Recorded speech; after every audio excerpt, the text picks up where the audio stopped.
आइए अब सुनते हैं संत रामपाल जी महाराज जी से नाम दीक्षा लेकर सतभक्ति करके अद्भुत लाभ प्राप्त करने वाले अनुयायियों के विचार। नमस्कार दर्शकों, अगर कोई व्यक्ति बुराइयां त्याग कर सच के मार्ग पर चलने लग जाए और अपना जीवन सुधार ले, तो उसका अनुभव दूसरे लोगों के लिए भी प्रेरणा का स्रोत बन जाता है। कुछ ऐसी ही कहानी हमारे साथ साझा की है लुधियाना पंजाब के रहने वाले वीपी सिंह जी ने। ये बजरंग बली और शंकर भगवान का पूजन करते थे। अमरनाथ धाम में भी यात्रा करके आए, परंतु कोई लाभ नहीं मिला। इसके विपरीत इनकी सेहत दिन प्रतिदिन खराब होने लगी। अनेक रोगों ने इन्हें जकड़ लिया। आपको बता दें कि वीपी सिंह जी अपने घर पर बच्चों को ट्यूशन पढ़ाते थे। इसी बीच इन्हें एक लड़की ने ज्ञान गंगा नामक पुस्तक भेंट की। पुस्तक में दूसरे लोगों का जीवन सुधार वृतांत पढ़कर इन्हें प्रेरणा मिली और पुस्तक के लेखक तत्वदर्शी संत रामपाल जी महाराज जी से 2014 में नाम दीक्षा ग्रहण की। संत जी द्वारा बताई गई सतभक्ति करने से वीपी सिंह जी के जीवन में भी अब आए दिन नए चमत्कार होते रहते हैं। संत जी की दिव्य आध्यात्मिक शक्ति से इन्हें अनेकों शारीरिक, मानसिक व आध्यात्मिक लाभ मिले हैं। सबसे बड़ा चमत्कार, इन्हें नया जीवन मिला है। डॉक्टर्स भी कह चुके थे कि इनका अंतिम समय नजदीक है, ये सुबह मृत्यु को प्राप्त हो जाएंगे, परंतु इन्हें जीवित देख डॉक्टर्स भी हैरान थे। ऐसा अद्भुत लाभ किसी चमत्कार से कम नहीं है। सुनिए इनके जीवन की पूरी सच्चाई वीपी सिंह जी की आप बताई। सर नमस्कार। नमस्कार जी। सर क्या नाम है आपका? मेरा नाम वीपी सिंह है। सर कहाँ से आए हो आप? मैं जगीरपुर लुधियाना के रहने वाला हूँ। सर संत रामपाल जी महाराज जी से नाम दीक्षा लेने से पहले आप क्या भक्ति साधनाएं करते थे? हम पहले बजरंग बली का पूजा करते थे। कुछ दिन बजरंग बली के पूजा करते करते उनको छोड़ करके फिर शंकर भगवान की पूजा करने लगे और शंकर भगवान की पूजा करते करते मैं अमरनाथ तक गया। अमरनाथ भी होकर के आया शंकर भगवान का। उस दिन मैंने डिसीजन किया कि जब भी मैं मरूंगा तो शंकर भगवान के चरणों में अमरनाथ जा करके मरूंगा। सबको पूजा करते थे, लेकिन पूजा करते करते हमको ये पोजीशन आया कि दिन प्रतिदिन हमारी सेहत डाउन हो गया और सब कुछ खत्म होने वाला हो गया। एक बार क्या हुआ कि मैं एक बार बीमार पड़ गया। तो बीमार कैसे पड़ा, हमारा हाइड्रोसिल का ऑपरेशन हुआ था। हाइड्रोसिल ऑपरेशन ठीक हुआ तो हमारा एक दिन बुखार लगा, दूसरे दिन हमने सेल डाउन हो गया। सेल डाउन इतना हो गया 1 लाख बचा। 1 लाख के बाद में हमको पानी चढ़ाया गया। पानी चढ़ाने के बाद में दिन प्रतिदिन सेल डाउन होता है। अब सिर्फ मेरे को 4000 सेल बचा था। 4000 सेल में डॉक्टर बोलता है कि तो कोई जिंदा ही नहीं होता 4000 में। सर जैसा कि आप देव देवताओं की पूजा करते थे, भगवान शिव के अंदर आपकी बहुत दृढ़ आस्था थी, तो सर उन पूजाओं को छोड़कर आप संत रामपाल जी महाराज जी की शरण में कैसे आए? हम पहले बच्चे लोगों को पढ़ाते थे, तो हमारे पास एक भगत जी आए थे, दुर्गेश दास नाम था। उन्होंने मेरे को बोले कि आप हमारे बच्चे को पढ़ाइए। मैं बोला हमारे पास टाइम नहीं है। तो उन्होंने बोले 10 बजे रात में पढ़ाओ। मैं बोला टाइम ही नहीं है, 10 बजे मैं ड्यूटी से आता हूँ। कहते कितना पैसा लोगे?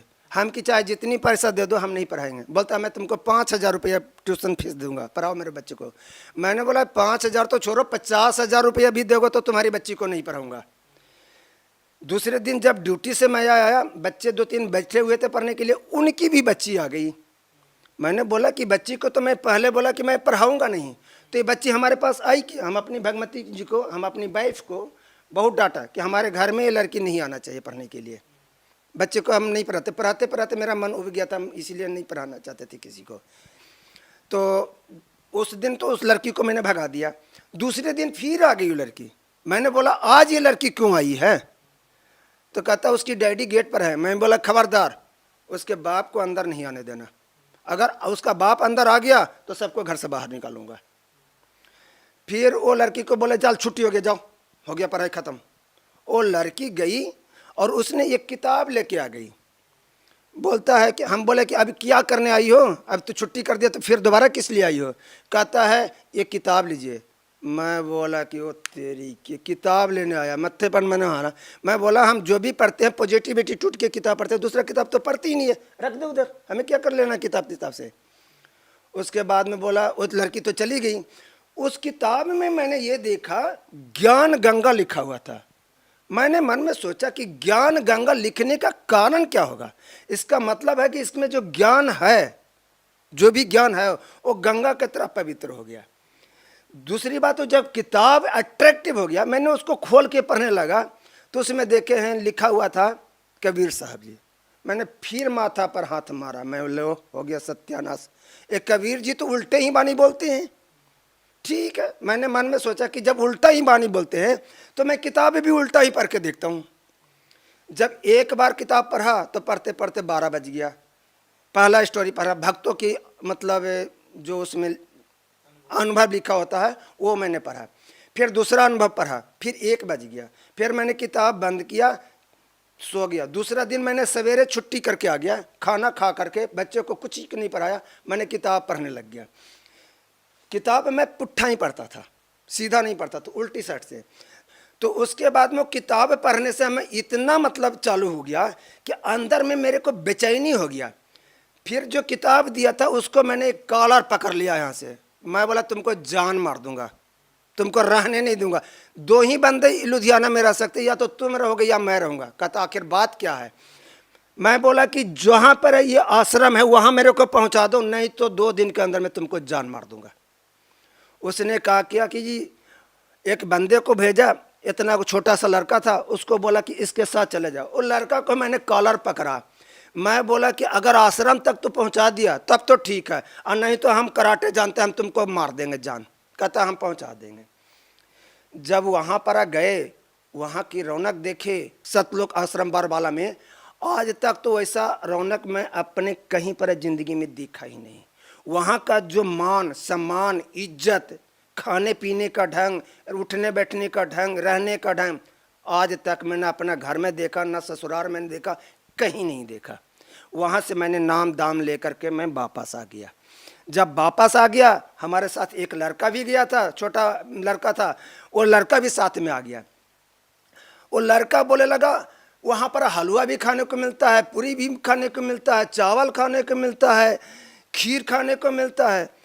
उतनी 10 दिन के अंदर में हमारा बच्चा ने ऐसी मोटिवेशन हमारी बात में हुआ, हमारे पूरे परिवार जा कर के वहाँ पर नाम दाम ले लिए। सर आपने संत रामपाल जी महाराज जी से नाम दीक्षा कब ली? 12/6/2014 में मैंने नाम दाम लिया। सर हम आपसे जानना चाहते हैं कि आप संत रामपाल जी महाराज जी के किन बातों से प्रभावित हुए? क्या संत रामपाल जी महाराज जी के ज्ञान से प्रभावित हुए या उनके आश्रम में दी जाने वाली सुविधाओं से? नहीं, जो मैंने किताब पढ़ा उसमें जो भक्तों ने लिखा था कि हमारे ये फ़ायदा हुआ, ये फ़ायदा हो गया, हम बचपन से वही चाह रहे हैं कि आखिर कौन सी ऐसी चीज़ है, कौन सी ऐसी मंत्र है जिससे इतनी फ़ायदा हो रहा है। हम तो उस चीज़ के तलाश में थे। सर आपने पुस्तक के माध्यम से भक्तों के अनुभव को जाना, तो सर हम आपसे जानना चाहते हैं कि आपको संत रामपाल जी महाराज जी से नाम दीक्षा लेने के बाद क्या लाभ मिले? सर हमारा तो बहुत अनुभव है, हमारी तो दिन प्रतिदिन का अनुभव है। जब मैंने नाम दाम लेके आया था उस समय हमारा कारोबार सारा बंद हो चुका था। मैंने परमात्मा से अरदास लगा कि हे परमात्मा, इस धरती पर हमारे जितना गरीब बंदा आज तक ना तो कोई पैदा हुआ है, नहीं होगा। मैं 15-15 दिन तक रोटी नहीं खाता था, प्याज उबाल के खाता था, आलू उबाल के खाता था। लेकिन आप तो कह रहे हैं कि आप बच्चों को पढ़ाते हो। हम पढ़ाते थे, पैसा आता था, लेकिन वो पैसा हमारे घर में नहीं आ पाता था। उस डॉक्टर को चले जाता था, कभी उस डॉक्टर को चला जाता था। जो भी पैसा आता था, पैसा आने से पहले डॉक्टर के पास जाने के लिए एस्टिमेट बन जाता था। तो सर क्या लाभ हुआ? सर लाभ ये बता हुआ कि सबसे पहले हमारी हाइड्रोसिल का ऑपरेशन हुआ। हाइड्रोसिल ऑपरेशन के बाद 1 महीना तक मेरा टाका ही नहीं काटा। दूसरी बात है कि जब टाका सही हुआ उसके बाद में हमारे बीमार पड़ गए और हमारा शरीर का सेल डाउन हो गया। सेल इतना तक डाउन हो गया, इसी cancer hospital, Ludhiana cancer hospital में मेरा साउंड डाउन हुआ था कि डॉक्टर भी बोल दिया था कि सुबह तक ये आदमी मर जाएगा। जब डॉक्टर बोल दिया कि सुबह तक आदमी मर जाएगा तो हमारी घर वाली रोना धोना शुरू कर दिया। 4000 तक हमारी सेल की संख्या हो चुकी थी और हम 5 भाई हैं। 5 भाई में 4 भाई मेरा मर गया है, हम अकेला भाई थे जो एक थे। तो मैं ये सोच रहा था कि अब हमारा भी नंबर लग गया। तो हमने गुरुजी के पास फ़ोन किया, संत रामपाल जी के पास मैंने फ़ोन किया। तो संत रामपाल जी भगवान जी ने बोले कि जिसको आपको आसरा है, जो आपको मदद कर सकता है, उसके पहले फ़ोन कर लो। 1 घंटा तक सबको फ़ोन मिलाया, फ़ोन ने किसी ने मेरे को जवाब नहीं दिया, यहाँ तक कि स्विच ऑफ कर लिया। फिर संत रामपाल जी मेरे गुरुजी बोले कि बेटा अब तू नहीं मरेगा। जब हमारे बोल दिए कि बेटा तू अब नहीं मरेगा, तो हमारी घरम पत्नी रोना बंद कर दिया। उसके बाद में मेरे को अभी तक ये नहीं पता चला कि क्या हुआ। इतना मेरे को पता, 1 बजे रात में एक आदमी आया, इसमें सिरिंज चलाया, एक इसमें सिरिंज चलाया। सुबह होते होते डॉक्टर सबसे पहले मेरे पास आ गया, कहता ये बंदा जिंदा कैसे है? तो कहता कि जिंदा है भाई, अब ठीक लग रहा है। कहता इसको तो सुबह होते होते मर जाना चाहिए था, इसका रिपोर्ट लगाओ। जब रिपोर्ट दोबारा मंगाया तो उसमें 16,000 मेरा सेल बना हुआ था। डॉक्टर बोल रहा, मेरी घरवाली मेरी पत्नी को बोला कि इधर आओ, बुला के बोलता है कि तुम किस देवी देवता का पूजा करते हो? उन्होंने बोला कि हम संत रामपाल जी को हम पूजा करते मानते हैं, हमारा गुरु हैं, उन्हीं को दिए हुए को हम पूजा करते हैं। तो बोले कि अब उनकी बदौलत से ये बच गया, वैसे बचने वाला ये नहीं था। जब इतना बात बोला तो हमारे को भी आंखों में आंसू आने लगा कि परमात्मा की दया से आज बच गया। फिर दूसरा ये पॉइंट है कि एक कारों के शोरूम में हम चौकीदारी करते थे। चौकीदारी में क्या होता था कि उस दिन बरसात के सीजन में मैं अकेला ड्यूटी कर रहा था चौकीदारी का, और वहाँ कोई बंदा नहीं था। रात में बारिश पड़ रहा था। सुबह 7:30 6:30 बजे के नियरबट में आग लग गई। आग कैसे लगी हमें भी पता नहीं लगा, क्योंकि वो दरवाज़ा बंद था, कोई आया नहीं, कोई गया नहीं, उसमें आग लग गया। आग लगने से करोड़ों की संपत्ति जल के राख हो गया। सुबह जब मीडिया वाले आए, पुलिस वाले आए, तो पुलिस वाले बोल रहे हैं कि इसने खुद आग लगाया है, क्योंकि यहाँ तो कोई आया नहीं है, तो इसमें आग कौन लगाएगा? सब बोलता था तूने आग लगाया, कैसे आग लगाया? मैंने बोला कि मैंने आग नहीं लगाया हूँ। कैसे आग लगा वो भी मेरे को पता नहीं है। तो लोग कहता है कि इस अकेला आदमी है, आग लगी है, इसका कहता कि पता नहीं, इसका मतलब इसी का हाथ है, इसको भी आग में डाल दो। 1 करोड़ रुपया जल गया तो कोई फर्क नहीं पड़ा, ये भी मर जाएगा तो कोई फर्क नहीं पड़ा। सारा एक मत हो गया, और चारों तरफ से हमारे को कोई कुछ टार्चर करने लग गए। मैंने कहा कि अपने आश्रम में संत रामपाल जी भगवान मालिक के पास हमने फ़ोन मिलाया। वहाँ से मेरे को रिप्लाई आया कि बेटा आग लगी, ठीक है, भागना नहीं, वहीं पर रहना, और तू ये काम कर। मैं बोला कि यहाँ पर हमारे को लोग बहुत उल्टा पुल्टा बोल रहे हैं कि आग में इसको डाल दो, ये कर दो, वो कर दो। फिर बोले तू भागना नहीं, तू अपना मंत्र चालू कर। जैसे मंत्र मैंने चालू किया, लोग वहाँ से हटना शुरू हो गए। शाम तक भी नहीं हटे। शाम को सब अपने ड्यूटी से जा रहे थे, उस समय एक बंदे को मैंने पकड़ लिया। मैंने बोला कि सुबह से सब हमारे को बोल रहे हो कि इसको जान मार दो, इसको ऐसे कर दो, ऐसे कर दो, अब हमारे से क्यों नहीं पूछ रहे हो कि आग लगी कैसे? एक बंदा बताया कि अब तुमसे कोई नहीं पूछेगा कि आग कैसे लगी। मैं बोला इसका रीज़न बताओ, क्यों नहीं आग लगे, कैसे क्यों नहीं पूछेगा? कहता है कि सारा 12-14 कमरे थे और सारा बंद थे। अब ये नहीं पता कि जिसमें आग लगी थी वो कैमरा चालू कैसे हुआ।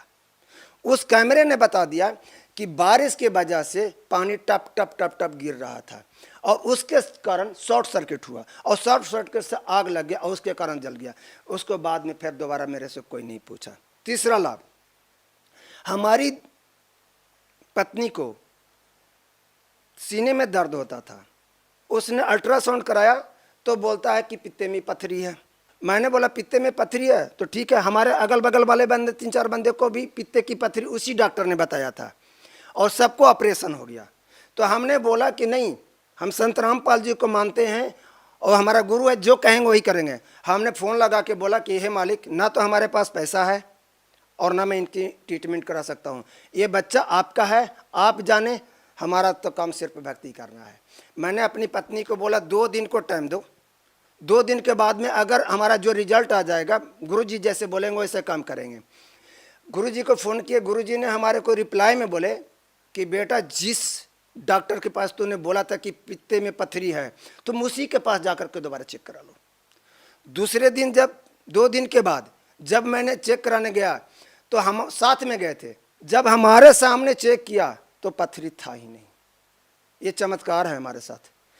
तीसरी बात, हम अपने घर में जब बारिश होता था, चौथा पॉइंट बता रहा हूं, जब बारिश होता था चारों तरफ से पानी चूता था, इतनी इतनी घर में पानी हो जाती थी, दिन भर पानी ऐसे ऐसे उपजते रहते थे। मैंने एक बार अरदास लगा कि हे मालिक, हमारे पास तो रहने के लिए भी जगह शरण नहीं है। उसी 2 महीने के अंदर में लेंटर पड़ गया, घर बन गई। दूसरी बात है, जब गर्मी का मौसम आता था, किसी दूसरे के घर से हम बर्फ़ मांगते थे। एक दिन मेरा लड़की मांगने गया कि भाई हमारा पानी पीने का मन था, थोड़ा सा बर्फ़ दे दो। उस लड़का ने बात क्या कहा, आज लाइट था, ऐसे बोला। उसके थोड़े दिन के बाद में मैंने अपने घर में एक फ्रिज लेके आ गया। फिर गुरुजी का सत्संग आता था साधना चैनल पर, संत रामपाल जी का सत्संग आता था साधना चैनल पर। हमको सत्संग के बिना हमको बेचैनी हो जाता था। जब हम किसी को घर में जाते थे देखने के लिए टाइम से, तो बोलता था हमारा तो सीरियल नुकसान हो जाएगा, हमारा सीरियल नुकसान होगा। फिर परमात्मा को अरदास लगाए तो आज तक 30 साल के अंदर में एक झुनझुना नहीं खरीदा। आज 32 इंच का मैंने LED खरीद कर देख रहा हूँ। चौथी बात है, जब मैं थोड़ा जो भी पैसा हम कमाते थे, हमारी बच्चे का, एक छोटा बच्चा है 10 साल का, उसको बचपन से ही सारा शरीर जो है हाथी के चमड़ा जैसा था। हमारे घर में हमारे बच्चे, दूसरे बच्चे बोलते थे हाथी का चमड़ा आ गया, हाथी का चमड़ा आ गया। उसका शरीर ऐसे फट जाता था, सारा शरीर।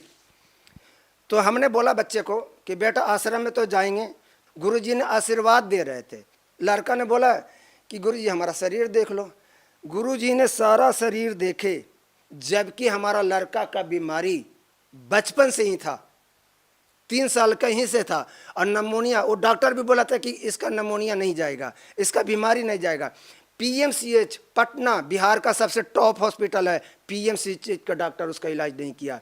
लुधियाना का दिरेसी का हॉस्पिटल, उससे भी सही नहीं हुआ। बड़े बड़े डॉक्टर से मैंने दिखाया, नहीं हुआ। तो गुरुजी ने एक ही बात बोले कि बेटा जाओ भक्ति करो, परमात्मा दया करेंगे। आप यकीन माने 20 दिन के अंदर में हमारा लड़के का शरीर सही हो गया, बिना दवाई का। ये हमारा फायदा हुआ है। और आज परमात्मा की दया, गुरु जी के, संत रामपाल जी की दया से घर में सुख और शांति है। सर, आप भगत समाज को क्या संदेश देना चाहते हैं? भगत जी को, भगत समाज को हम तो प्रार्थना करना चाहते हैं कि जिस तरीका से जिस भी भगत भाई को कोई भी बीमारी है, हमारे गुरु जी कहते हैं कि कैंसर होवे चाहे कैंसर का बाप होवे, भक्ति करो, कैंसर का बाप भी भाग जाएगा। कोई भी बीमारी है, आज तो लाखों प्रमाण मंगला, जितनी शुगर की बीमारी आज तक कोई भी डॉक्टर सही नहीं कर पा सकता है। संत रामपाल जी के आशीर्वाद से, मंत्र से ही सारा रोग भाग जाता है।